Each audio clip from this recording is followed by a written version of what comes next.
What is Islam? Well, ang Islam is very simple eh. It is an Arabic word. Isa lang po itong wikang Arabic, no?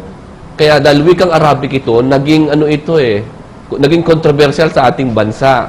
In fact, pag sinabing Islam, ang pananaw ng ating mga kababayan, ito ay dinudugtong dito ang terorismo, dinudugtong dito ang mga negatibong mga aspeto. Pero ang katotohanan, isa lang po itong wikang Arabic. Dahil wikang Arabic po ito, tanungin natin sa mga Arabo na ang wika nila, ang kinagisnan nilang wika ay Arabic. Pag tinanong natin sila kung ano kahulugan ng Islam sa kanila, very simple, especially to the professor of the Islamic literature. Sasabihin sa atin, isa lang ang kahulugan sa Tagalog yan. Submission to the will of God or pagtupad sa kautusan ng Diyos. Abay, ganun din naman ang sa Katoliko yata. Ay, opo. Ang sino pong tumutupad sa bawat kautusan ng Diyos, sa ayaw sa gusto niya, ito yung ideolohiya, ito yung sistema na kanya sinusunod at orne. Anong kaibahan ng Islam sa Katolismo? Well, sa totoo lang po, ang Katolisismo, ito po ay itinatag na reliyon. Samantalang ang Islam, ito po ay isa lamang wika na ang kahulugan ay isang sistema na pagganap natin sa bawat kalooban ng Diyos.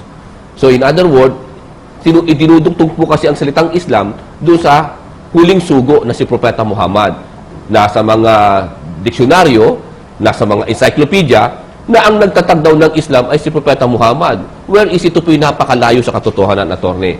Sapagkat ang salitang Islam ay simpleng-simple lang po. Ito po yung wikang Arabic na ang kahulugan ay pagtupad sa kautusan ng Diyos. At nung nabubuhay panguling sugo na si Propeta Muhammad, sumakanya naman ang kapayapaan at pagpapala, ay nagwika siya. Hinabili niya mismo sa kanyang 124,000 mga disipulo. Kung si Hesus Kristo ay nagkaroon lamang ng 12 disipulo, ang huling sugo ay nagkaroon ng 124,000 na disciple. At ang sabi niya, wala isa man sa inyo ang magsasabi, pag ako'y wala na ako'y nagtatag ng bagong reliyon. Kung ano ang reliyong ipinatupad ni Noah, ni Abraham, ni Jacob, ni Solomon, ni Moses, ni David, ni Adan na unang tao sa mundo, yun din naman ang ipinapatupad ko sa inyo at itinuturo ko sa inyo. Jesus. Opo, kasama po doon. Kasama na si Jesus na ang kahulugan lamang ng wikang Arabic na Islam ay ang pagtupad natin sa bawat mga naisin ng Diyos sa atin dito sa mundo. Kaya yung mga binanggit ng pangalan, ito sa Islam, mga sugo ng Panginoon. Hanggang kay Propeta Muhammad, na siya namin pinaniniwalaan na huling sugo ng sangkatauhan. Pero yung Diyos na kinikilala natin, ng mga sugo na yon at yung kanilang kapanalig, isang Diyos lang yon. Iisa lang po yan. At yan, sa Islam, ay si Allah. Yan. Yung pong kahulugan ng Allah sa amin ay wikang Arabic din po ito. Kasi po, si Propeta Muhammad, ang kanyang wika ay wikang Arabic. Ano po? Kaya ipinahayag ang kanyang huling mensahe na paniniwala namin na Quran sa wika ni Propeta Muhammad. No? Samantala noong panahon ng mga unang propeta na nauna sa kanya, nila Moses, Abraham, sa wika din nila na Hebreo. Dahil yun ang wika na nauunawaan nila. At siyempre, hindi ng mga taong sinusunod sa kanila. Sa panahon ng Hesus Kristo, sumanya naman ang kapayapaan, ipinahayag naman sa kanya ring wika ang Ebanghelyo sa wikang Aramaik. At kay Propeta Muhammad naman ay ang wikang Arabic, attorney.